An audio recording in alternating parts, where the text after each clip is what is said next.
tournament you've already won take a little bit of the pressure off your shoulders?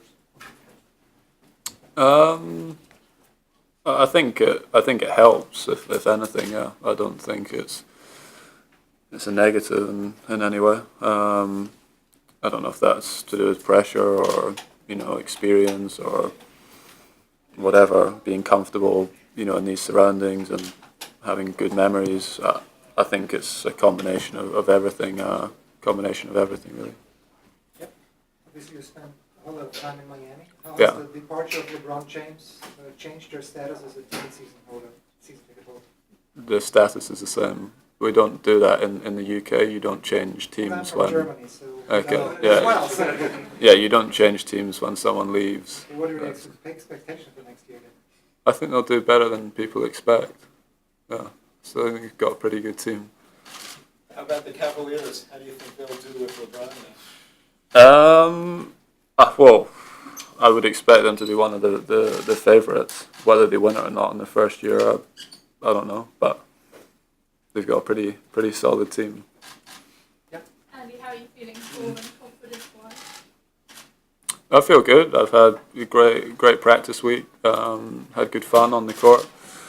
Enjoyed it. Worked hard. And yeah, been playing well. So I feel good. You also played a lot of semifinals and finals before finally breaking through with the title. For other players who are trying to break through too, do you see them probably needing to get a lot of that experience before they win that title? The way the field is now, do you see someone winning it all without first getting in those semifinals and finals experience? Yeah, you never know. To be honest, everyone's different. You never know what's going to happen in sport, especially in individual sport. Someone could easily break through at this tournament. But yeah, I could also see why it might take a bit longer for some guys. But you never know. No one knows what's going to happen. So we'll just have to wait and see. Andy, that was an interesting day you had yesterday. Yeah. Rory and then the basketball. A slight departure, perhaps, from your usual preparation. To reflect sort of confidence and how you feel. Could you sort of tell us what the day was like? Yeah, it was fun. I'd never been to watch golf live before, so for a first experience, watching the best player in the world, it was pretty it was a pretty good experience. And yeah, I really enjoyed it. I mean, I guess it's like pretty much any sport when you watch them up close. It's it's impressive. And then yeah, in the I didn't hit any balls yesterday. I took yesterday off. I'd trained for five days in a row, so I took yesterday off. And then in the evening, I went to watch the basketball at Madison Square Garden. And I love watching basketball, but to sit that close again and see, I mean, those guys, I mean, they're huge guys, but just unbelievably quick, great athletes. And yeah, it's a fun day for me. And I think you might be due to play your first match on Monday. In the past, you sort of had to wait until the Wednesday. Would that be a good thing to get underway straight away? Again, you never know. I mean, I've been here long enough to be used to the conditions and stuff now. I think for some guys that are coming in late, playing on the Wednesday may help. But I've had enough time on the courts now to practice and prepare. So to get underway on Monday is good. You're playing a guy that's kind of familiar, especially here. What do you remember about that? I remember it being, it was a tricky match. It was windy conditions that day. And yeah, very up and down. He obviously started well, and I think maybe did I win the fourth set 6-love maybe? Something third or fourth set 6-love, and then I was like a break up, and he came back, and yeah, it was a strange match. It wasn't a particularly clean tennis match, but found a way to get through it. Andy, what do you think about your mum doing? I mean, if it makes her happy, then I'll support her. I'm not really into those shows, but she loves it. I mean, she watches it all of the time, talks about it all the time. So yeah, if she enjoys it, then I'm happy for her. Will you be watching? No, probably not. No, When was the last time you saw her dance? I don't believe I've ever seen her dance. To be honest, I don't think I've ever seen her dance. So it'll be interesting. Alan? The only thing missing from your game right now is the confidence of having back-to-back big wins, or Maybe. I mean, I've been playing well the last few weeks. You know, I lost to the two guys that won the events and had quite big opportunities in both those matches. So I feel like I'm playing well. This week's been very good. Very good preparation. I'm happy.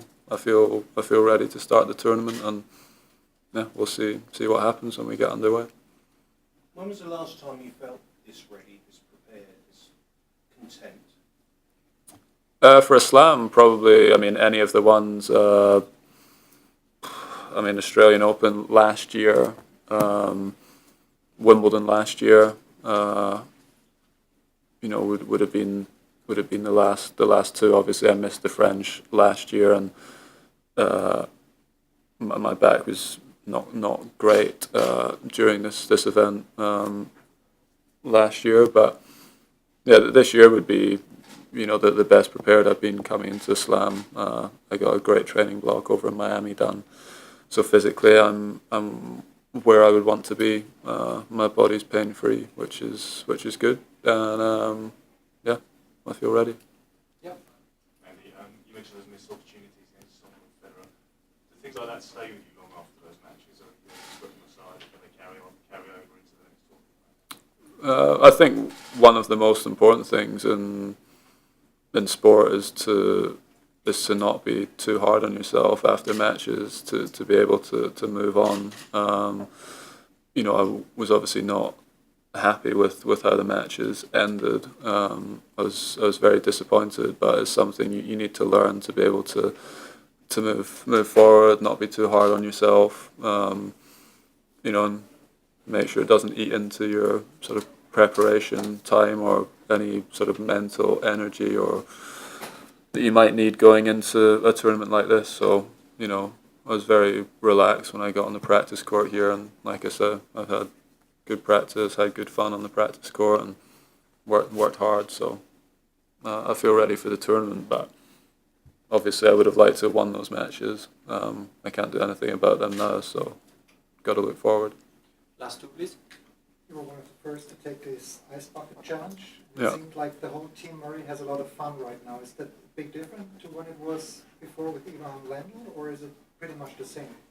No, it's fairly similar. I mean, we all had good fun with Ivan. I actually just saw him just now. I hadn't seen him for a few months, so I just saw him when I came off the court now, which was nice. But yeah, I have good fun with the guys I work with. It's a very important part of what we do. We spend a lot of time together, and you try to have fun while you're working hard, because otherwise the days and the weeks on the road it becomes long and tough. But I have good fun with them, and it's been a nice few weeks. Last one. The training block you did, does that sort of mean you go into this Grand Slam with more confidence than the earlier ones? I feel confident. I don't know whether more or less than the other ones, but physically I'm better prepared than I was for the other slams, just because, you know, I got the Australian Open. I was obviously not going to be perfect. I hadn't played a match for like 4 months really going into it, so you know that was kind of normal. But I got my best training block I've had since before Wimbledon last year done in Miami. Trained hard, and yeah, I feel ready. And yeah, because of that, I feel confident and looking forward to starting. Thank you very much. Thanks. No worries.